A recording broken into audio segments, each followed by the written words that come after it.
Imagine a world reeling from the unthinkable, the eternal city, Rome, sacked by barbarians. Not the fierce legions of antiquity, but a people whose name would become synonymous with destruction and darkness, the Goths. In 410 AD, their thunderous arrival shattered the very foundations of Western civilization, a moment that echoed through the ages. Welcome, curious minds, to a story of a people who rose from the icy fjords of Scandinavia, crossed continents, and ultimately stood as conquerors of ancient empires. Prepare to journey back to the dawn of the Middle Ages, as we trace the epic, often brutal, migration of the Goths, from their enigmatic origins to their lasting, transformative rule over the Iberian Peninsula. This is the saga of the Gothic tide.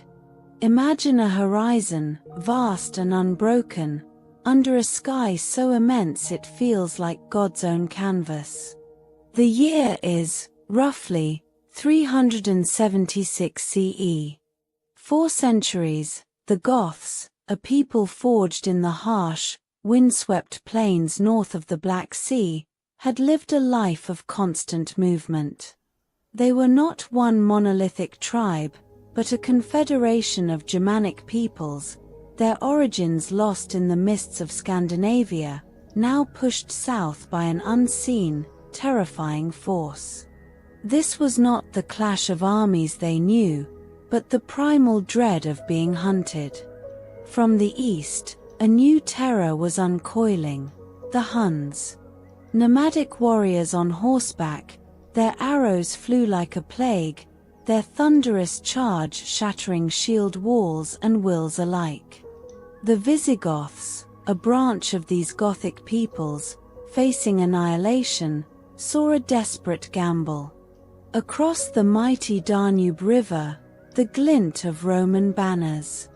The Eastern Roman Empire, a colossus still, stretched its influence to this very frontier. Their leader, Fritigern, a man whose name would echo through the ages, made a fateful plea to Emperor Valens. He begged for sanctuary, for a place to settle, to escape the Hunnic storm. Valens, preoccupied with Persian wars and internal strife, saw a potential recruitment pool, a buffer against future threats, and a source of tribute. He granted their desperate request, opening the gates of the empire. But Rome, even in its twilight, harbored a corruption as insidious as any barbarian horde.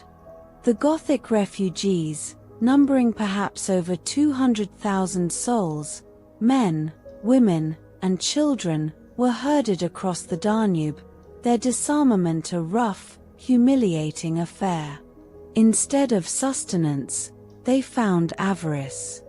The Roman officials tasked with their resettlement, men like the corrupt governor Lupicinus, saw not desperate humans but a market. They demanded exorbitant prices for food, selling grain by the mouthful, forcing families to trade heirlooms, their children, their very dignity, for a meager crust of bread. Imagine the gnawing hunger, the hollowed eyes of children staring at mountains of grain they could not afford, the bitter taste of betrayal turning to a slow-burning rage. This was the crucible where the Visigoth nation was truly forged, not in the frozen north, but in the festering resentment of Roman greed. Fritigern's pleas for justice turned to desperate warnings. The Roman administrators, blinded by their insatiable appetite for plunder, pushed too far. They saw the Goths as chattel, as labor, as fodder for their games of power. They did not see the breaking point. They did not hear the whispers of rebellion growing louder with every unpaid ration, every lash of the whip, every child sold into slavery. The whispers would soon become a roar that would shake the very foundations of the Roman world. The question hung heavy in the air. Could an empire built on law and order truly survive the monster it had inadvertently created? The Danube, that colossal river, a serpentine artery of the Roman Empire, became a new, precarious frontier. On its northern banks, a nation in flight, numbering perhaps 200,000 souls, shivered not just from the chill wind but from the gnawing fear of the Hunnic horsemen. These were the Visigoths, once masters of vast territories, now reduced to suppliants, their leader Fritigern having struck a desperate bargain with the Eastern Roman Emperor Valens.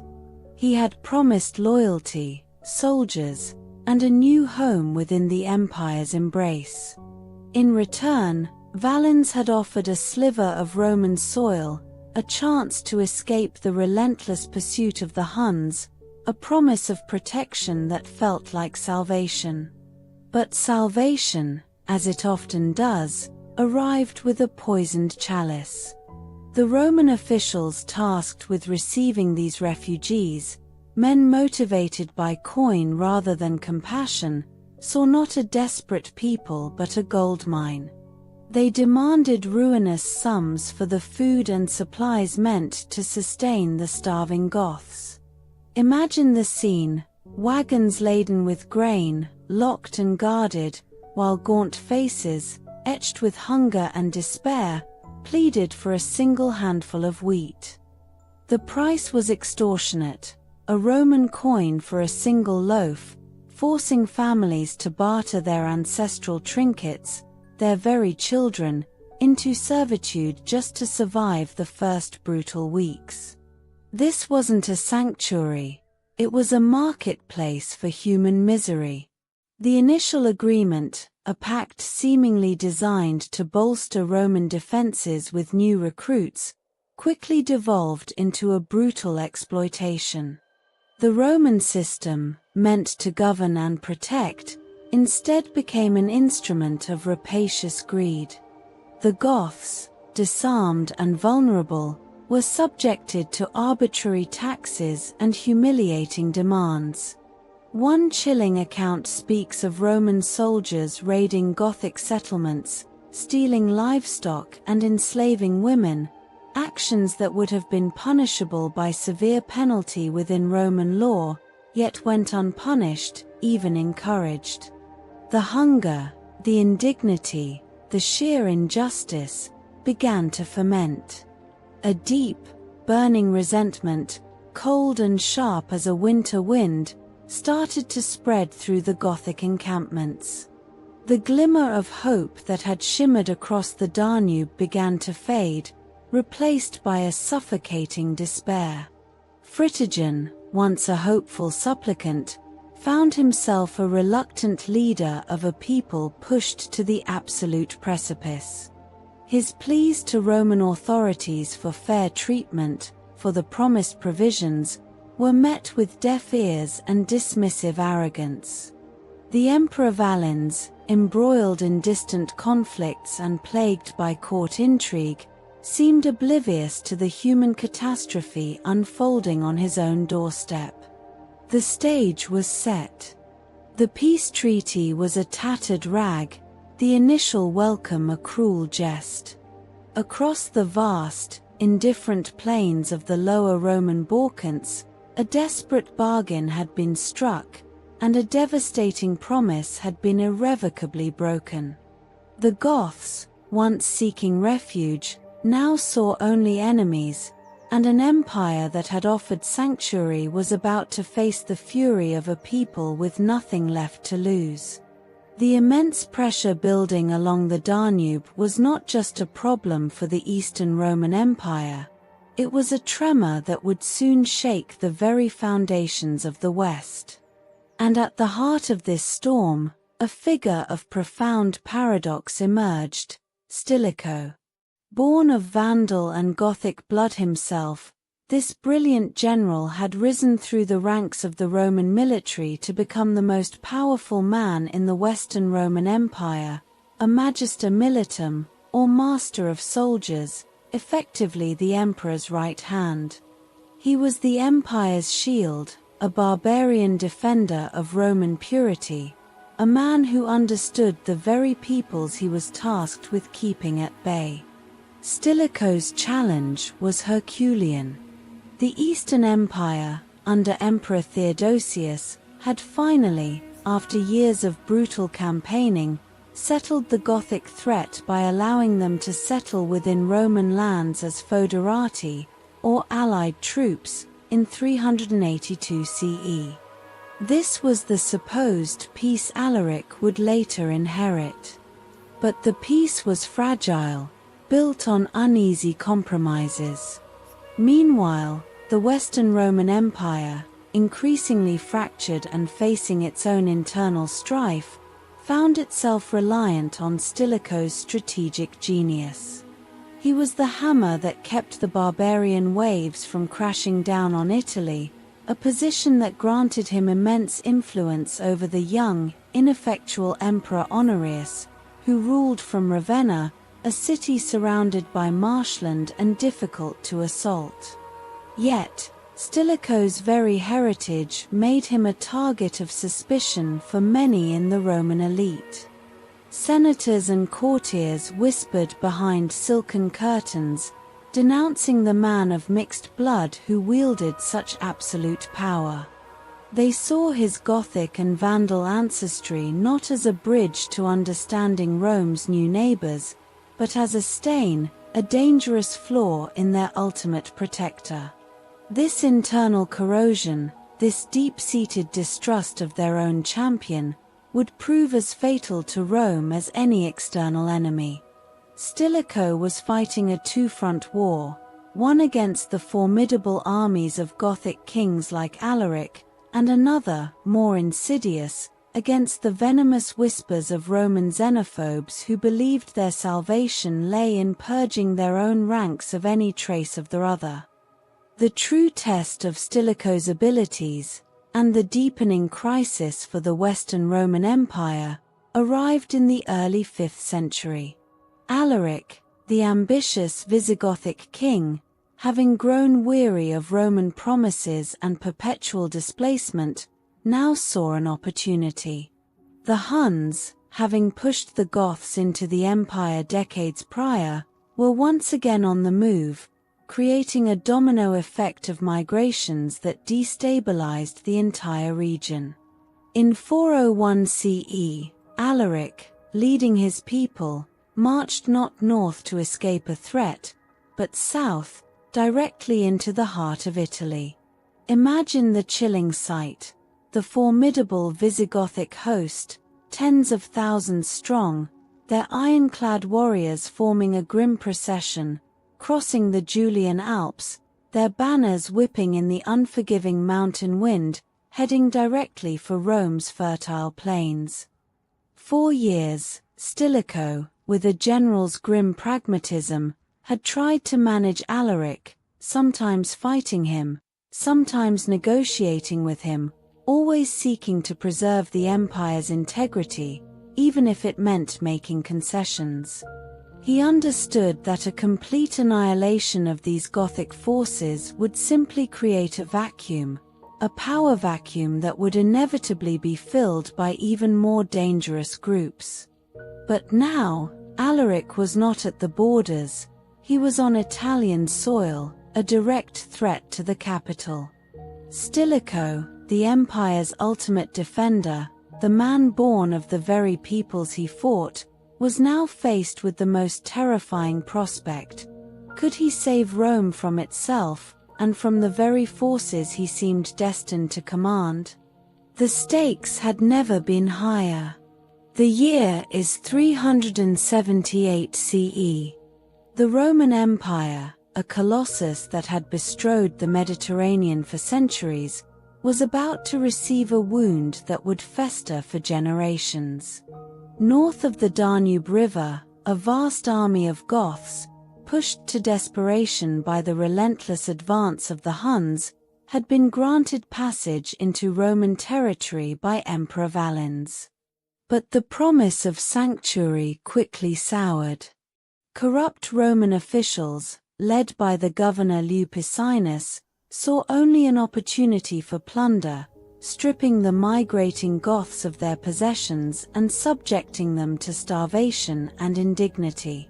This wasn't just a violation of a treaty, it was a betrayal that ignited a wildfire of fury. The Goths, starving and brutalized, erupted in rebellion. Their chosen leader, Fritigern, a seasoned warrior seeking not conquest but survival for his people, now found himself at the head of a vengeful host. For 2 years, they carved a path of destruction through the Roman provinces of Thrace. Emperor Valens, eager to crush this uprising and reassert Roman authority, personally led his legions to confront Fritigern's forces near the city of Adrianople, modern-day Edirne in Turkey. It was a sweltering August afternoon, and Valens, blinded by pride and a desperate need for a decisive victory, launched his attack without proper reconnaissance, even though his scouts had reported the Gothic cavalry was absent. What followed was not a battle, but a massacre. The Roman legions, strung out and disordered, stumbled into Fritigern's waiting trap. The Gothic cavalry, having returned from foraging, slammed into the Roman flanks like a thunderclap. The disciplined Roman infantry, usually an unbreakable shield wall, buckled under the sheer ferocity of the Gothic charge. The sounds that filled the air were not the sharp clang of steel on steel, but the guttural roars of warriors and the horrifying screams of men being trampled and cut down. The imperial army dissolved into a panicked rout. Emperor Valens himself, a figure in purple armor, was last seen fighting valiantly near his regimental standards before vanishing into the chaos, his body never to be definitively recovered, becoming a ghost in the annals of Roman defeat. Adrianople was a seismic shockwave that reverberated across the entire empire. For the first time in nearly 4 centuries, a Roman emperor had fallen in battle against a barbarian force. The death toll was staggering. Estimates suggest over 10,000 Roman soldiers perished, a third of the Eastern Roman army, and with them, their emperor. The psychological impact was immeasurable. Roman military superiority, once an unshakable belief, was shattered. The Goths, now emboldened and armed with Roman weapons, became a force to be reckoned with, no longer a desperate horde seeking refuge, but a formidable power capable of dictating terms. The vacuum left by Emperor Valens' death and the devastating loss of his army allowed for new leadership to emerge from the Gothic ranks. Alaric, a charismatic and ambitious Visigothic chieftain, rose to prominence, a man who understood the Roman world but was driven by a fierce desire for his people to be treated not as supplicants, but as equals. He proposed a radical idea, one that would define the next decades of Gothic-Roman relations. The Goths would serve as foederati. Allied troops, within the Roman army, granted land and status in exchange for their military might. But the Roman response, fragmented and filled with suspicion, was often one of evasion and betrayal. Alaric realized that words meant little to an empire that valued power over promises. The stage was now set for a perilous dance between Alaric and the Roman Empire, a series of conflicts that would see the Visigoths march deep into Roman territory, not just as raiders, but as a political entity seeking a homeland. The question was no longer if the Visigoths would find a place within the Roman world, but how they would achieve it. And the answer, as Alaric would soon demonstrate, would be written in blood and fire, culminating in an act that would shake the very foundations of Western civilization. The years following Adrianople were a grim, protracted negotiation. Alaric, the ascendant king of the Visigoths, found himself a perpetual outsider within the empire he now navigated. He was a warrior who commanded tens of thousands, a leader whose people had bled Roman soil and killed an emperor, yet he was offered no true homeland, no recognized status. Instead, the Eastern Roman Empire, under Emperor Theodosius I, offered him a precarious existence as a foederati, a federated ally, granted provisions and coin, but never the permanent settlement his people craved. This nomadic existence, shifting across the Balkans year after year, a constant burden and a source of simmering resentment, lasted for over a decade. Imagine the scene: legions of Goths, their war-worn bodies clad in a mix of Roman and barbarian attire, marching through dust-choked plains, their camps a temporary sprawl of canvas and timber, the air thick with the scent of wood smoke and the restless murmur of thousands of souls yearning for stability. Theodosius, pragmatic in his dealings with Alaric, understood the value of his military strength. He used the Visigoths to quell internal rebellions, a grim irony as they fought for the very empire that denied them a home. When Theodosius died in 395 CE, the empire split irrevocably into East and West. Alaric, sensing a shift in the balance of power, saw his opportunity. The Western Roman Empire, with its capital in Ravenna and ruled by the young, indecisive Emperor Honorius, seemed ripe for the taking. Honorius, a mere boy of 10, was a pawn in the hands of his powerful general, Stilicho, a man of Vandal and Gothic blood himself, who navigated the treacherous currents of Roman politics with a cunning born of survival. Stilicho, understanding Alaric's potential threat and perhaps his own kinship with the Gothic leader, often found himself in a diplomatic dance, sometimes allowing Alaric passage, sometimes attempting to contain him.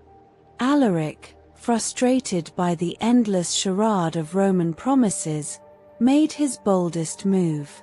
He marched his entire host, now swelled to an estimated 40,000 warriors, into Italy itself. This was no raid. This was a strategic gambit for Roman soil, a demand for recognition backed by the chilling certainty of their military might. The approach to Italy was an arduous journey, crossing treacherous mountain passes and enduring the biting winds of the Alps, their boots crunching on frost-covered stones. The site of the Italian peninsula, the heartland of the empire, must have stirred a potent mix of avarice and grim determination in the eyes of the Gothic soldiers, men who had only ever known the fringes of Roman civilization. The Romans, caught off guard by Alaric's audacity, scrambled to react. Stilicho, the empire's most capable general, was engaged elsewhere, defending the northern frontiers against other barbarian incursions. Alaric faced little organized resistance as he swept down the peninsula, his forces fanning out, the countryside a blur of panicked flight and smoldering farmsteads. The Visigoths, hardened by years of campaigning, moved with an unnerving efficiency. The sheer psychological impact of their advance was devastating. The Romans were accustomed to defending their borders, not facing an enemy within their own heartland, a ghost from their own past marching towards their sacred city. But Alaric's ambition was not merely destruction. He sought legitimacy, a place for his people within the Roman world, not as masters, but as respected partners. He saw himself, and his warriors, as essential to the empire's survival, yet they were treated as disposable mercenaries. This deep-seated irony fueled his relentless drive. He didn't want to shatter the Roman world, he wanted to be integrated into it, to be granted land and titles, to finally establish a kingdom on Roman earth. His ultimate goal was a formal treaty, a recognition of Visigothic sovereignty within the Roman framework. Yet, as he advanced, the specter of Rome itself loomed, a prize that would test his resolve and redefine his destiny, a city that would both grant him infamy and ultimately elude his grasp. The year is 408 CE. Alaric, king of the Visigoths, stands at the precipice of a dream forged in a generation of hardship. His people, numbering in the tens of thousands, a nation forged in the crucible of flight and conflict, have at last breached the sacred soil of Italy. For over 3 decades, since that desperate crossing of the Danube under Fritigern, they had been Rome's unwanted guests, then its reluctant allies, their loyalty bought with promises that always turned to dust. Now, the heart of the Western Roman Empire lies vulnerable before them. The Emperor Honorius resides in the distant, marsh-bound capital of Ravenna, a city chosen for its defensibility, not its grandeur. His most formidable general, the half-Gothic, half-Vandal Stilicho, was himself entangled in the labyrinthine politics of the Eastern Roman Empire, a consequence of his own ambitious maneuvering and the inherent distrust of his barbarian heritage within the Roman elite. This strategic paralysis at the heart of Roman power offered Alaric an unparalleled opening. The Visigoths had endured the biting winds of the Alps, the treacherous passes, and the gnawing hunger of prolonged campaigns, their resolve hardened by the indignity of Roman servitude. They had witnessed firsthand the decay of Roman authority, the corruption that festered in its provinces, and the casual disregard with which their own sacrifices were met. Alaric, a man of sharp intellect and burning ambition, understood that mere military might was not enough. He craved legitimacy, a formal acknowledgement of his people's place within the Roman order, a kingdom of their own, carved from the very lands they had defended. The sight of Italy, a land of legendary wealth and ancient power, must have been a potent intoxicant. Imagine the air, thick with the scent of ripening grapes and olive groves, a stark contrast to the windswept steppes and the smoke of constant encampments. Alaric's army, a formidable force of some 40,000 warriors, many of them seasoned veterans who had fought alongside Roman legions, advanced with a grim purpose. They were not a wild horde bent on random destruction, but a unified people seeking a homeland. Their reputation preceded them, a chilling whisper that preceded their march, and the Italian populace, accustomed to the distant threat of barbarians at the frontiers, now faced an enemy within their very borders. Panic rippled through the cities and countryside. The illusion of Roman invincibility, so carefully maintained, began to crumble. This was not a border skirmish, it was an invasion of the imperial core, a bold statement that the old order was cracking under its own weight. The sheer audacity of Alaric's march into Italy, a move that would have been unthinkable just a few decades prior, underscored the seismic shift in power occurring across the continent. Alaric's primary objective was not the obliteration of Rome, but its strategic capture as leverage.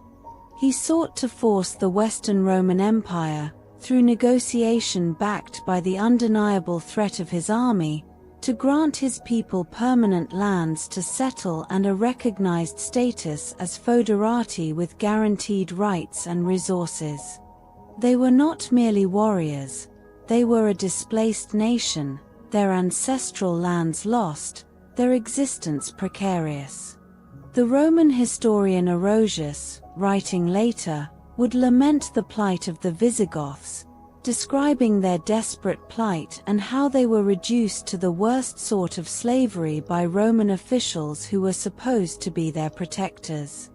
This exploitation, this constant betrayal of trust, was the fuel for Alaric's fire. He had marched through Greece, through the Balkans, often at Rome's behest, only to be denied the very stability he fought to secure for his people. Now, he was at the gates of the Eternal City, a prize that represented both the ultimate symbol of Roman power and the potential key to his people's salvation. The air around Rome, even from a distance, would have hummed with a nervous energy, the citizens peering from behind barred windows, the legionaries, few and far between, bracing for an encounter that would forever scar the annals of history. Alaric's hunger was not for ashes, but for a future. The tension, however, was far from over.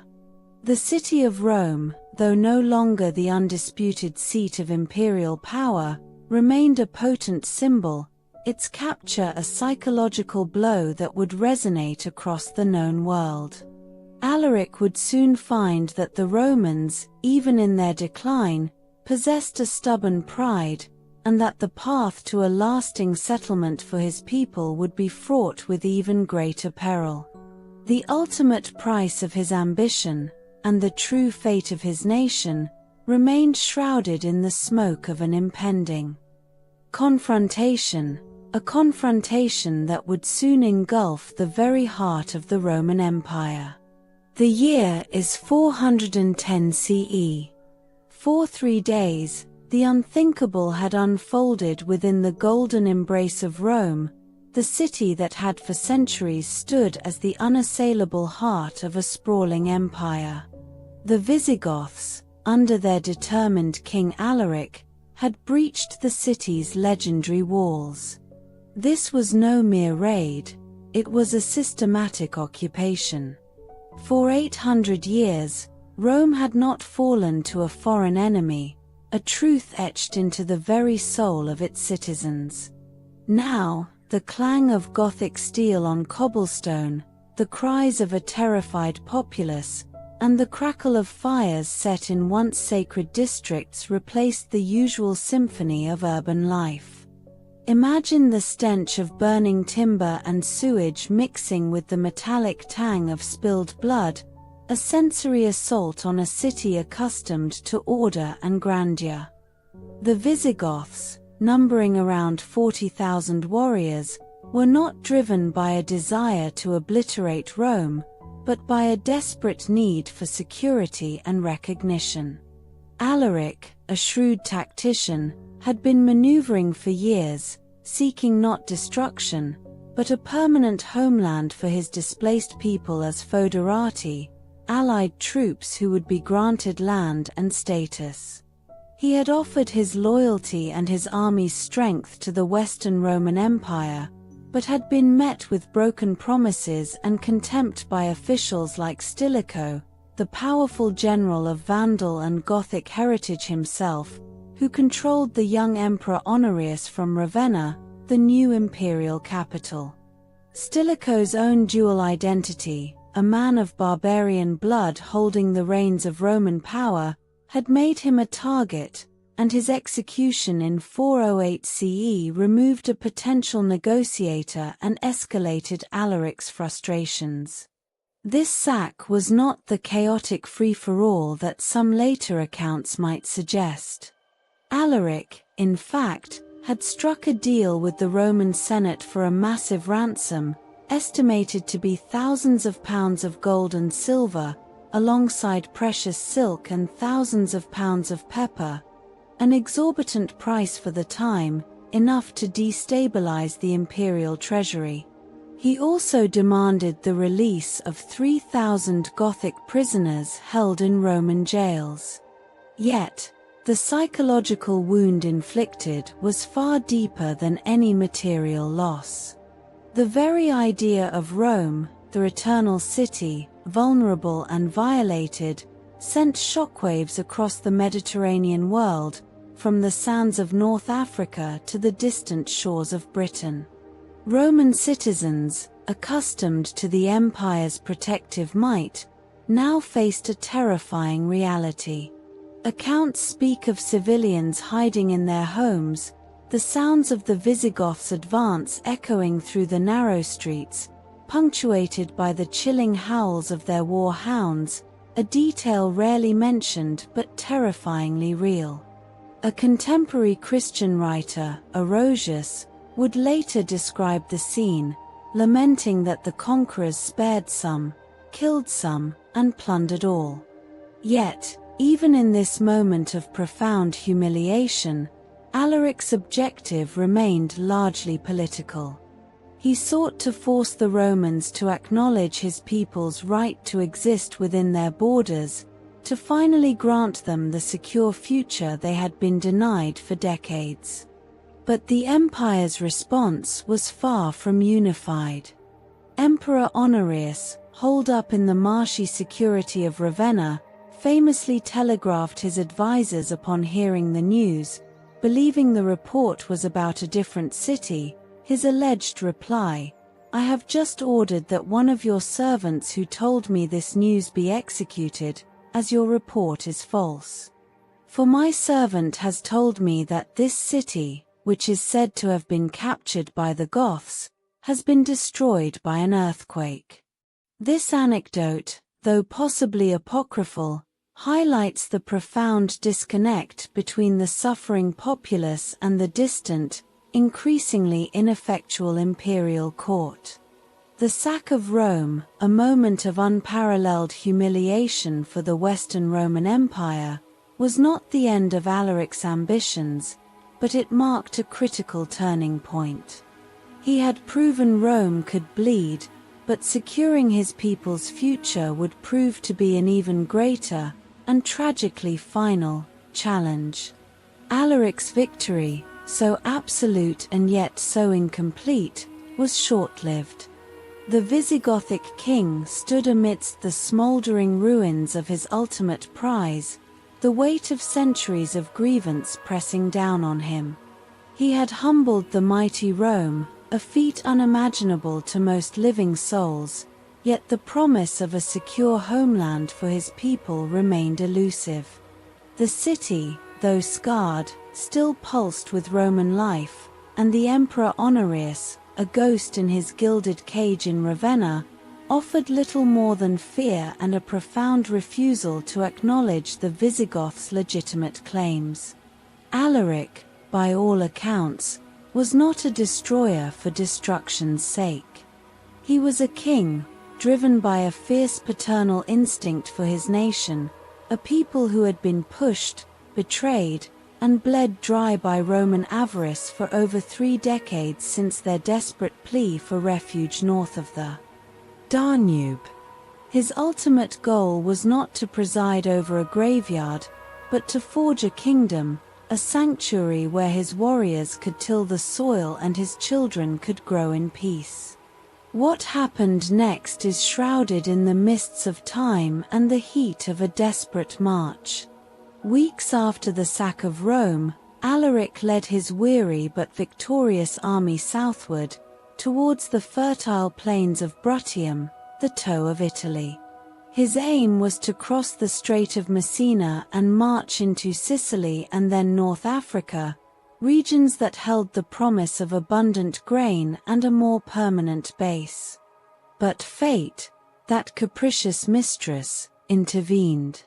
As the Visigoths prepared to embark, a tempest, described by chroniclers as one of the most ferocious in living memory, descended upon their fleet.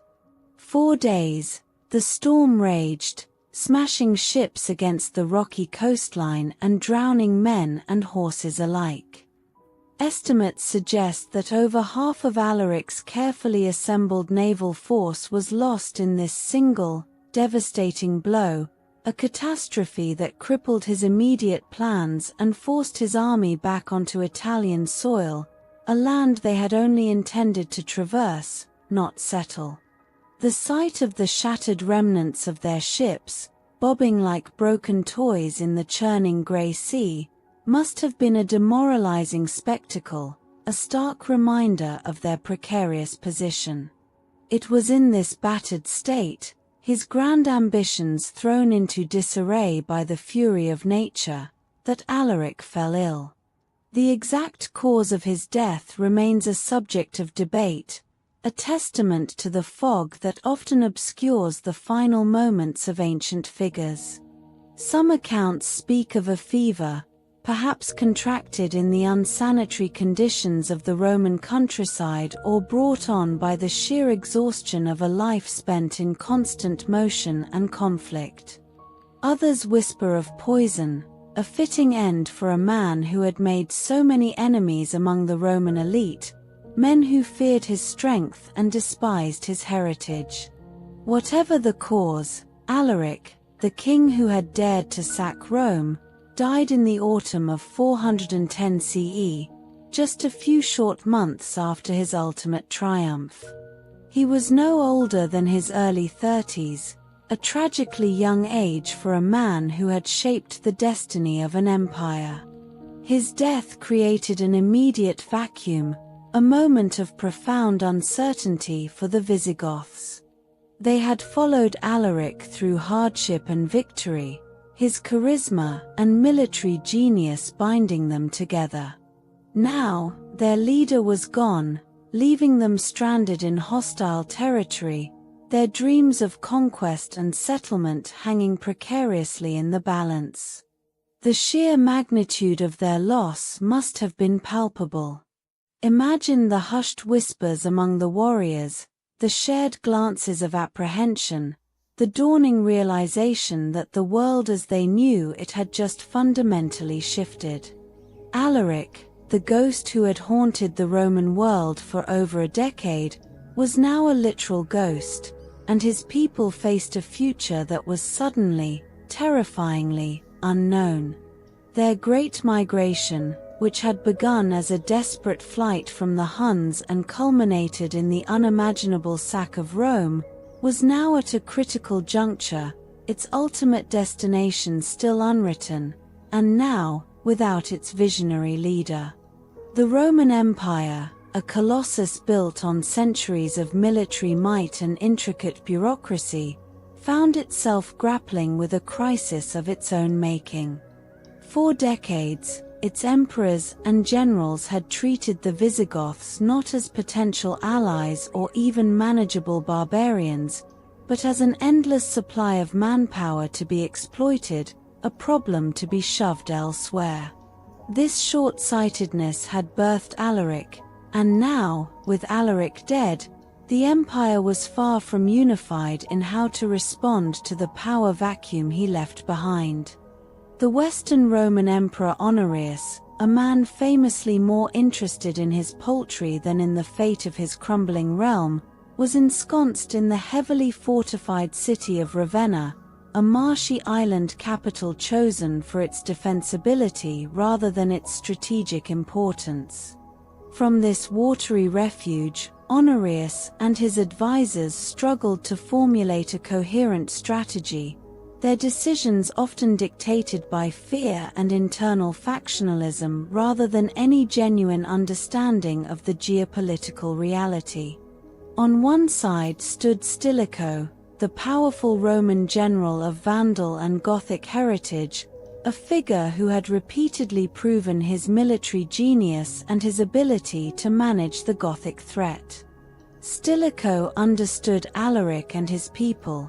He had fought them, negotiated with them, and, in many ways, embodied the very blend of Roman and Germanic power that could have potentially stabilized the West.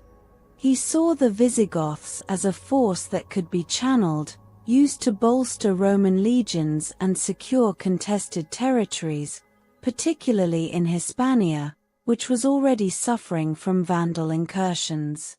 Stilicho argued for a pragmatic approach: integrate Alaric's forces, grant them land and status as foederati, and use their martial prowess to defend the empire's increasingly porous borders. His own life, a testament to the possibility of integration, informed this perspective. He himself had risen to command the Roman army despite his barbarian ancestry. However, Stilicho faced formidable opposition from a powerful senatorial faction in Rome, men who clung tenaciously to the old ways and viewed any concession to the barbarians as an unforgivable insult to Roman prestige. They saw Stilicho's empathy, and indeed his very existence, as a dangerous contamination of Roman purity. These traditionalists, blinded by pride and a visceral hatred of those they deemed outsiders, vehemently opposed any plan that might grant the Visigoths lasting legitimacy. They whispered accusations of treason against Stilicho, painting him as a traitor in league with the very people he sought to control.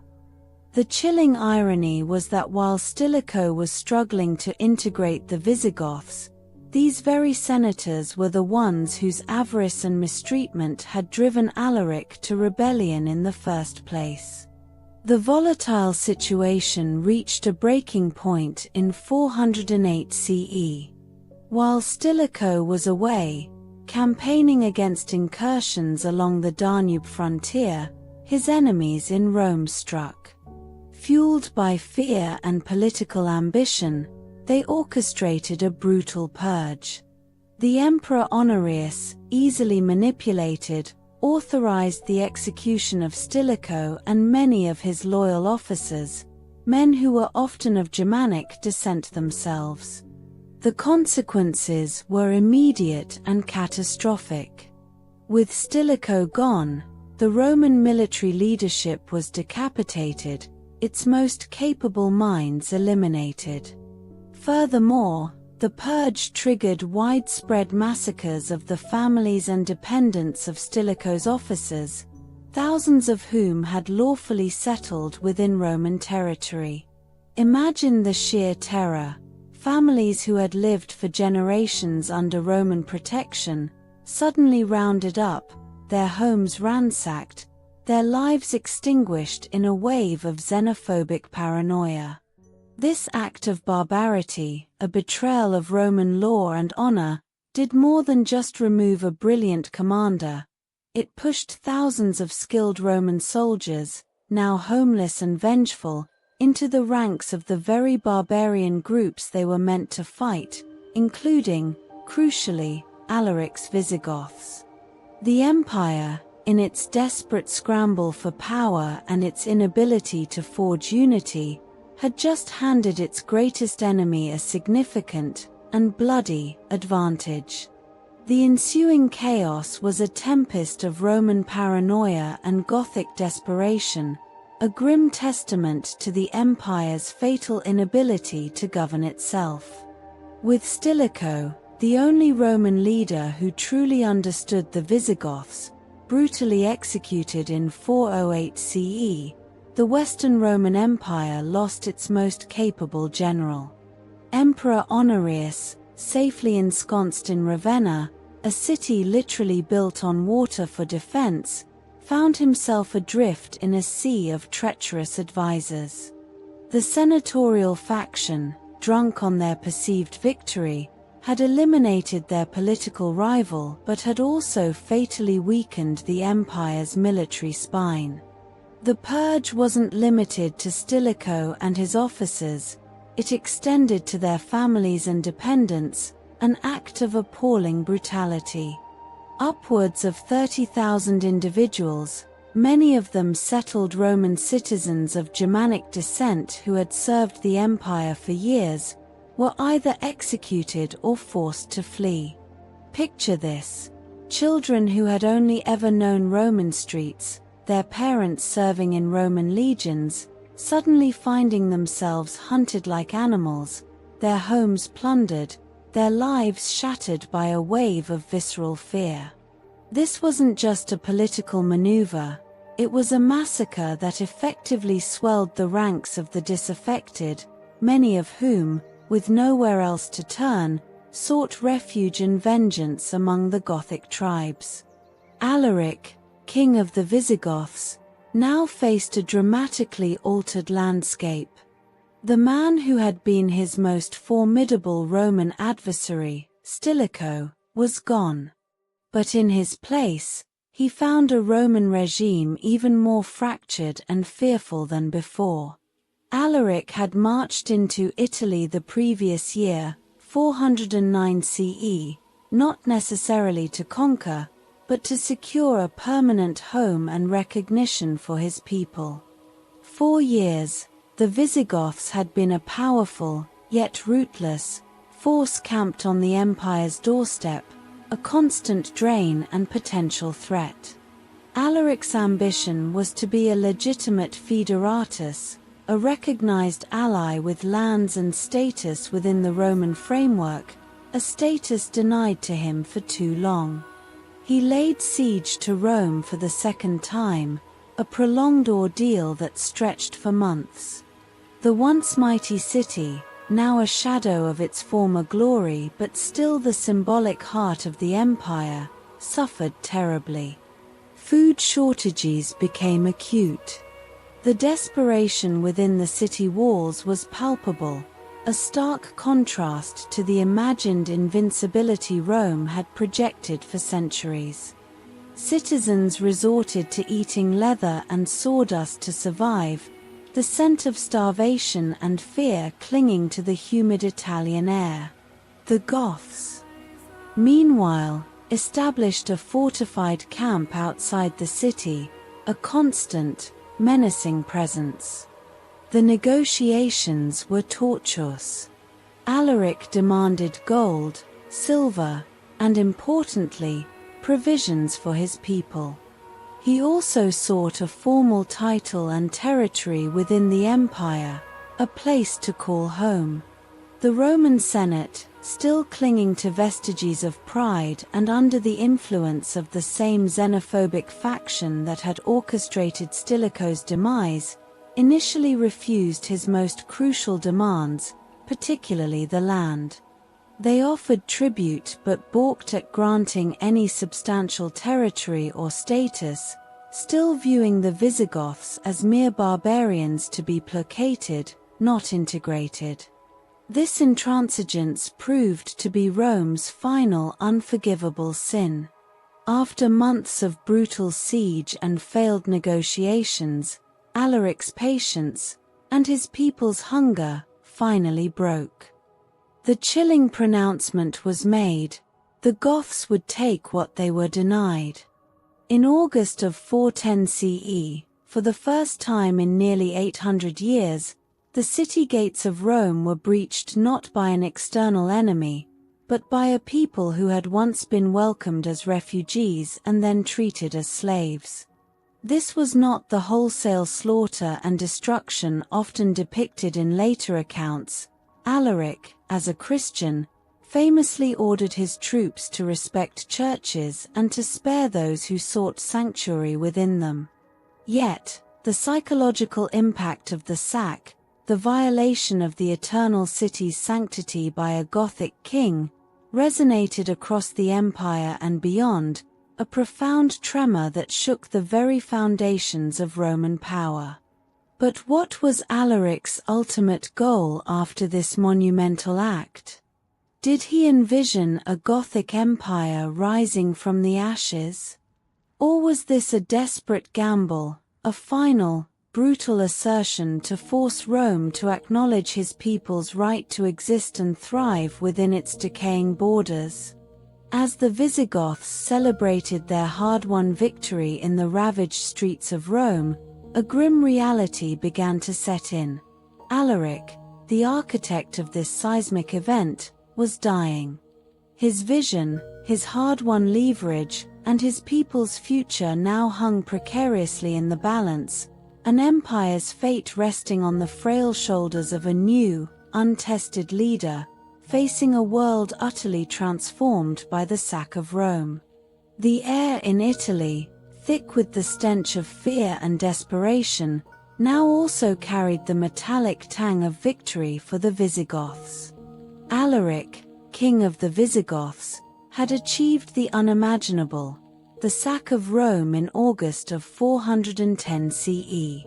It was not the total annihilation later legends would paint, for Alaric, a devout Arian Christian, famously ordered his troops to spare the great basilicas of St. Peter and St. Paul, and to grant sanctuary to those who fled to them.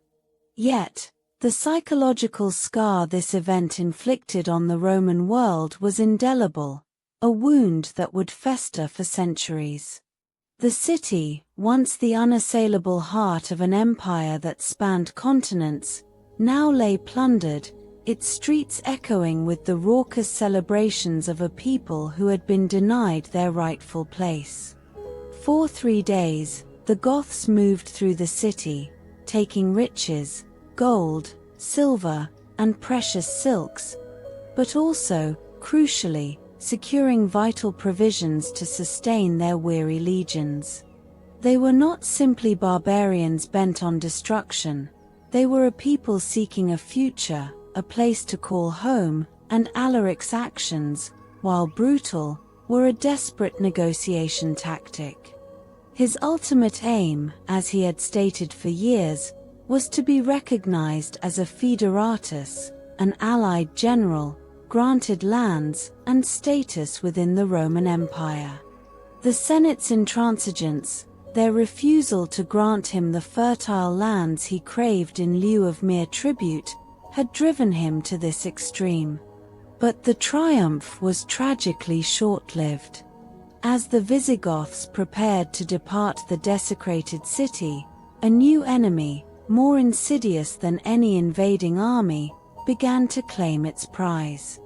Alaric, the formidable leader who had outmaneuvered Roman generals and defied emperors for over 2 decades, was stricken with a fever.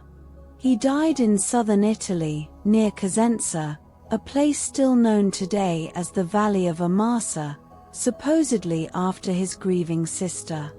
The exact cause of his death remains a mystery, but it was a devastating blow. Legend has it his body was buried beneath the Bucento River, its course temporarily diverted, with his vast plunder interred alongside him, and the captives who dug his tomb then murdered to keep the secret.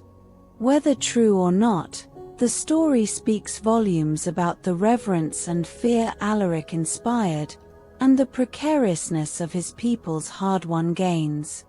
His death left a gaping void, not just in the Visigothic leadership, but in the very trajectory of Roman history. The man who had forced the empire to its knees, the architect of its deepest humiliation, was gone, his grand vision of Gothic integration into the Roman fabric suddenly in jeopardy. With Alaric's passing, the cohesive force that had bound the Visigoths together began to fray. His brother, Sigeric, briefly took the throne, a ruler whose reign lasted a mere 7 days before he too was assassinated. The internal strife and uncertainty that followed were palpable. The Visigoths, having tasted the fruits of conquest but now leaderless, faced a critical decision: remain a nomadic force on Roman soil, vulnerable to internal dissent and external Roman counterattacks, or forge a new path. Their precarious position in Italy, with a weakened Roman Empire to their north and the daunting prospect of navigating hostile territories, made staying a perilous gamble. It was during this turbulent period that a new figure emerged, one who would steer the Visigoths away from the familiar battlefields of Italy and towards a new horizon. This was Adrianople, Alaric's brother-in-law, a man who, while sharing his predecessor's ambition, possessed a different strategic vision. He recognized that the Visigoths' strength lay not just in their military prowess, but in their capacity for adaptation, for building rather than merely destroying. Adrianople, more pragmatic than Alaric, understood that the Roman Empire, though wounded, was not yet dead.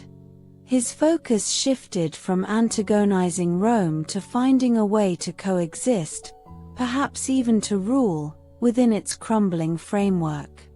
The challenge was immense: to lead a diverse and battle-hardened people, accustomed to raiding and plunder, towards the complex task of state-building in lands alien to them. The Roman world, reeling from the sack of its capital, was now faced with a new, more profound question. Could a Gothic kingdom truly take root within its ancient borders, and what would that mean for the future of Europe? The Visigoths stood at a crossroads, their titanic leader, Alaric, a ghost in the dust of Italy. His death in 410 CE, mere months after he had forced the mighty Roman Empire to its knees by sacking its capital, left his people adrift. The brief, violent reign of his successor, Sigeric, who lasted only 7 days before succumbing to the assassin's blade, plunged the Visigoths into a maelstrom of uncertainty. Their presence in Italy, a land saturated with Roman power and history, felt increasingly untenable. They were a nomadic force, accustomed to the swift march and the spoils of war, now facing the daunting prospect of establishing a permanent home amidst the ruins of an empire that still possessed formidable military might, albeit fractured. Into this void stepped Adrianople, Alaric's brother-in-law, a man who inherited not just a throne, but a profound dilemma. Adrianople, unlike his late kinsman, possessed a vision that transcended mere plunder and a place as a Roman ally. He saw not just an empire to be challenged, but an inheritance to be claimed, a legacy to be shaped. He understood that the strength of the Visigoths was not just in their legions, numbering perhaps 50,000 fighting men at their peak, but in their resilience and their ability to adapt. Rome, in its twilight, was a complex organism. Adrianople looked west, towards the rich provinces of Gaul and the even more valuable lands of Hispania, territories that had been under Roman suzerainty for centuries but were now increasingly vulnerable. Ataulf's strategic pivot was audacious. He chose to withdraw his people from the heart of Italy, leading his legions and their families, a total estimated population of perhaps 100,000 souls, westward. His immediate goal was to secure a foothold in southwestern Gaul, a region rich in resources and strategically positioned. Here, he sought to establish a kingdom that would be both independent and, crucially, integrated into the fractured Roman world, not as mere foederati, but as a ruling entity.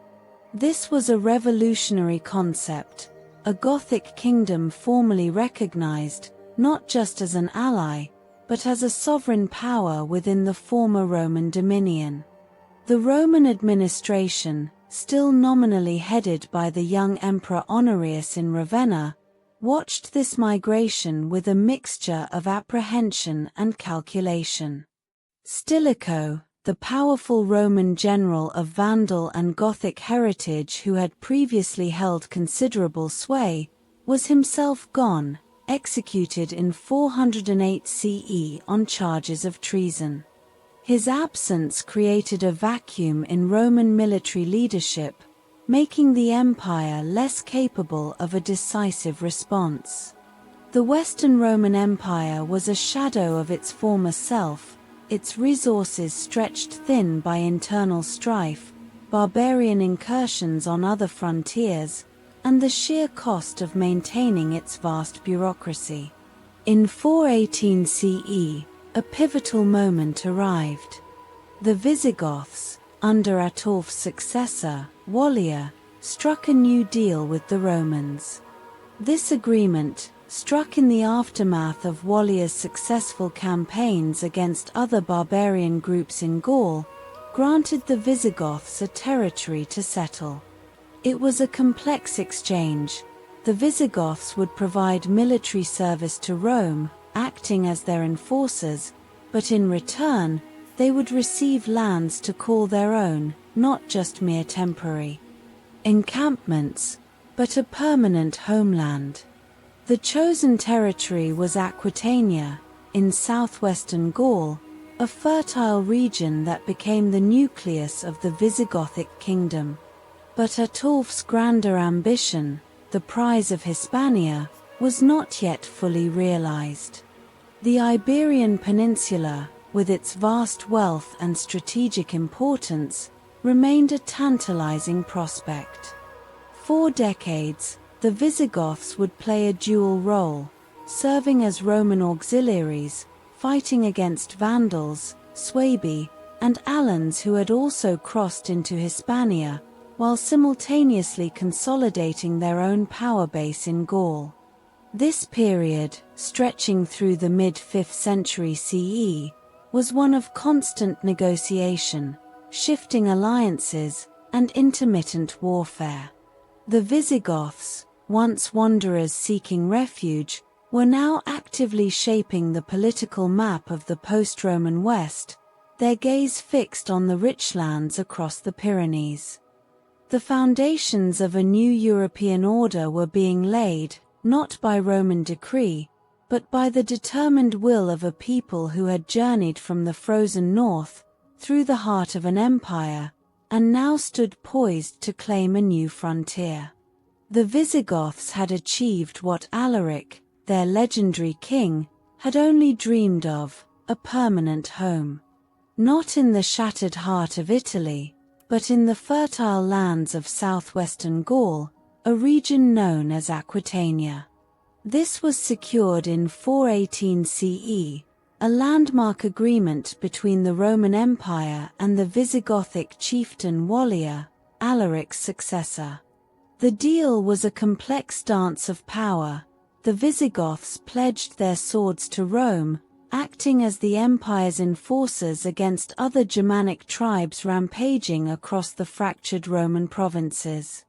In return, they were granted lands not as temporary guests, but as permanent settlers, the seed of a future kingdom. This was a revolutionary shift, a tangible manifestation of Ataulf's earlier vision, Alaric's brother-in-law, who had already moved his people westward.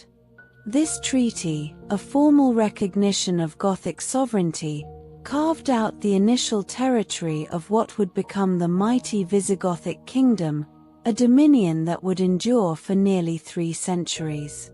Yet, the Iberian Peninsula, the vast and wealthy Hispania, remained an unopened prize. For decades, the Visigoths played a dual role. From their Gallic base, they launched expeditions across the Pyrenees Mountains, ostensibly to assist the Roman administration in crushing the Vandals, Suebi, and Alans who had invaded Hispania in 409 CE.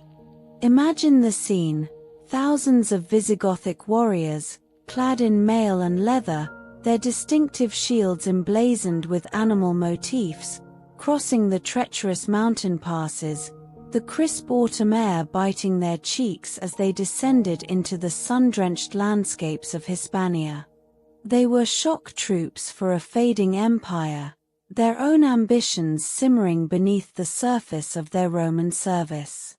This period, stretching through the mid-5th century, was a masterclass in opportunistic statecraft. The Romans, by this point, were a pale imitation of their former glory. The young Emperor Honorius, ruling from the relative safety of Ravenna, was increasingly a figurehead, his power overshadowed by powerful generals and the sheer entropy of the Western Roman Empire. The once invincible legions had been depleted by decades of civil war, frontier skirmishes, and the staggering cost of maintaining an empire that was simply too large to govern.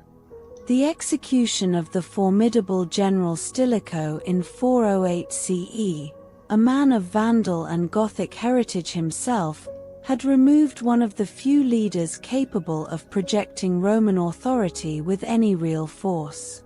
The empire could no longer effectively police its own territories, let alone command the loyalty of its foederati, or allied barbarian troops. The Visigoths, meanwhile, were consolidating their power, their Gallic kingdoms serving as a launching pad for further expansion. As they fought for Rome in Hispania, they were also gathering intelligence, assessing the vulnerabilities of the peninsula, and subtly extending their own influence. It's a remarkable irony. The very forces that were supposed to restore Roman order were, in fact, paving the way for its ultimate replacement. By the 430s CE, the Visigoths had become indispensable, their military prowess a crucial, if unwelcome, component of Roman strategy in Hispania. They were the muscle Rome no longer possessed, and they were keenly aware of their leverage. The true turning point, however, arrived in the mid-5th century. A new Visigothic king, Theodoric I, Alaric's son, seized the opportunity presented by Roman weakness and the continued chaos in Hispania. In 454 CE, a pivotal moment occurred when the Vandals, under Genseric, finally crossed into North Africa, severing Rome's vital grain supply and leaving Hispania even more exposed. The Visigoths, having proven their worth as Roman auxiliaries for nearly 40 years, now began to assert their dominance more directly. They were no longer mere enforcers, they were becoming the de facto rulers. The process was not a single, decisive conquest, but a gradual absorption, a slow tightening of their grip. Roman administration crumbled, replaced by Gothic assemblies and chieftains. The immense wealth of Hispania, its silver mines, its fertile farmlands, its advanced infrastructure, began to flow north, not to Ravenna, but to Toulouse, the burgeoning capital of the Visigothic kingdom in Gaul. By the 460s CE, the Western Roman Empire, in its death throes, was forced to formally cede Hispania to the Visigoths. What had begun as a desperate plea for refuge north of the Danube, a migration of peoples fleeing the Huns, had culminated in the establishment of a powerful, independent kingdom on the Iberian Peninsula. The legacy of Rome was being rewritten, not by emperors, but by the descendants of those who had once been its supplicants. The stage was set for a new era, one defined not by Roman eagles, but by the Visigothic crown, poised to shape the destiny of Hispania for centuries to come. The iron grip of Rome, which had held the Iberian Peninsula for over 5 centuries, was finally loosening, not with a thunderous collapse, but with a slow, agonizing unraveling. By the mid-5th century, the Western Roman Empire, a colossal entity that had once spanned continents, was a shadow of its former self, its legions depleted, its emperors often mere puppets. Into this vacuum stepped the Visigoths, a people whose journey had begun centuries before as refugees fleeing the Huns beyond the Danube. Their path to Hispania was not a direct invasion, but a calculated series of interventions. For nearly 40 years, from their base in southwestern Gaul, the Visigoths had served as Rome's hired swords. Imagine them, thousands strong, their distinctive long swords glinting, their faces weathered by countless campaigns, crossing the formidable Pyrenees mountains. They descended into Hispania, ostensibly to quell the very barbarian groups, the Vandals, Suebi, and Alans, who had carved out territories for themselves since their own invasion in 409 CE. This was a complex dance of necessity and ambition. The Roman administration, weakened and fractured, relied on these barbarian allies to maintain a semblance of order. Yet, with every victory secured by Visigothic warriors, their own power and prestige grew. The execution of Stilicho in 408 CE, a general of Vandal and Gothic blood himself, proved a critical turning point. His removal left a vacuum at the heart of Roman military command, a void that the Visigoths, under their astute kings, were more than ready to fill.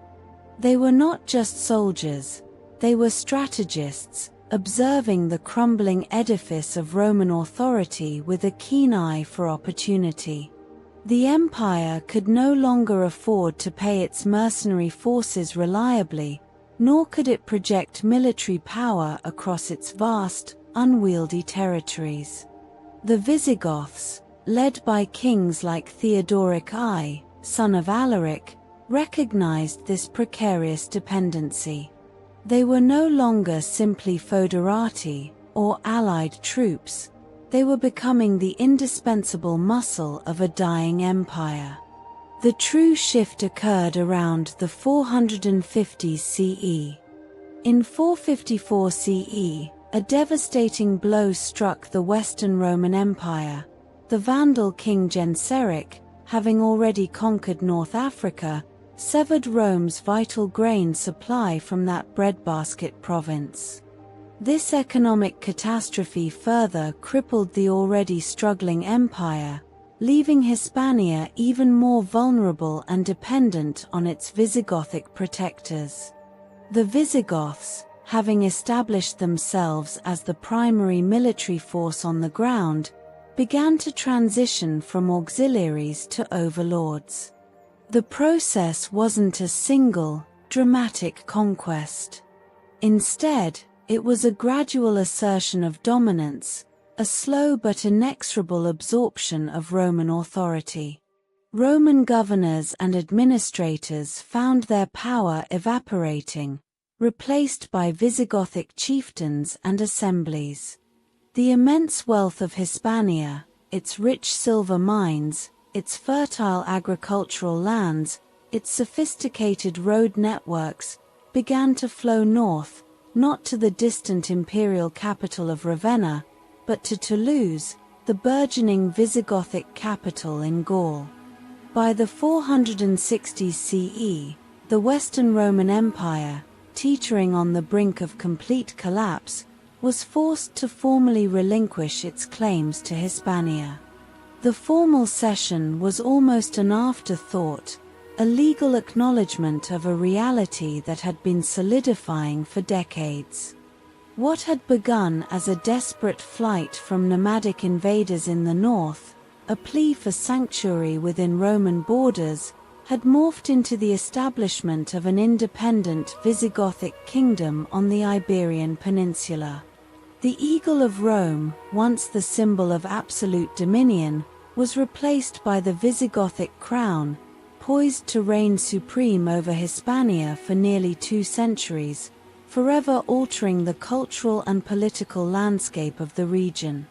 But the Visigoths themselves were not a monolithic entity. Internal rivalries and external pressures would soon test the foundations of their hard-won kingdom, setting the stage for new conflicts and unforeseen challenges.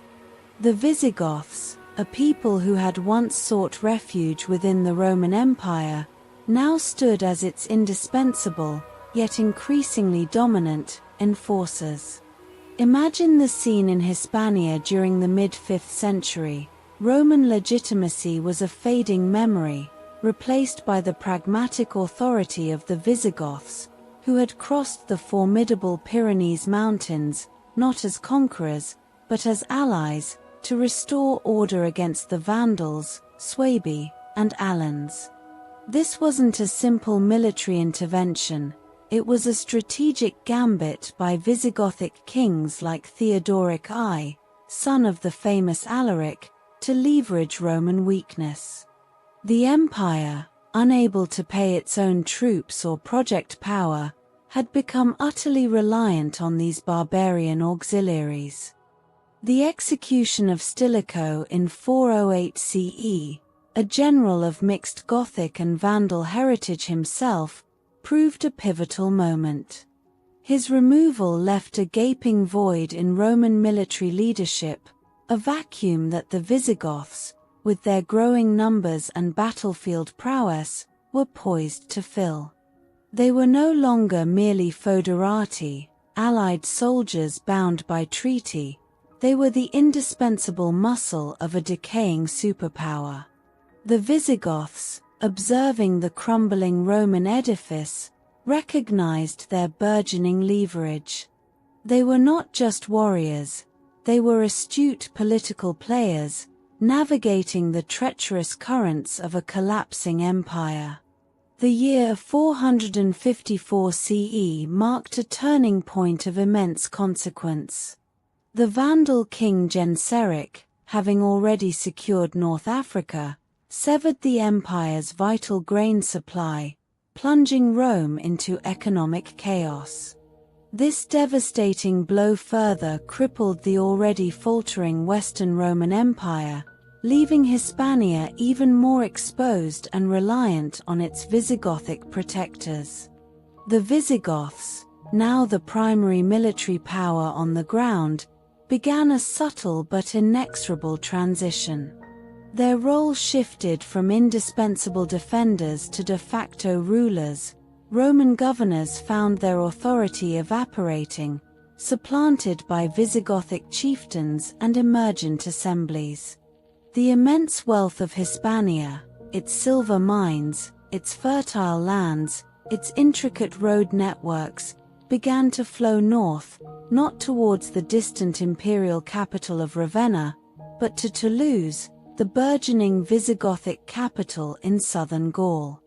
By the 460s CE, the Western Roman Empire, teetering on oblivion, was compelled to formally relinquish its claims to Hispania. This legal cession was merely an acknowledgement of a reality that had been solidifying for decades, a quiet surrender of a dominion long lost in practice. What began as a desperate flight from nomadic invaders centuries earlier, a humble plea for sanctuary, had culminated in the establishment of an independent Visigothic kingdom on the Iberian Peninsula. The Eagle of Rome, once a symbol of unassailable might, yielded its perch to the Visigothic crown. For nearly 2 centuries, this new kingdom would shape the cultural and political destiny of Hispania, leaving an indelible mark on the region. Yet, this hard-won sovereignty was not without its internal fragilities, as rivalries and external pressures would soon test the very foundations of their new realm, ushering in a new era of challenges and unforeseen transformations.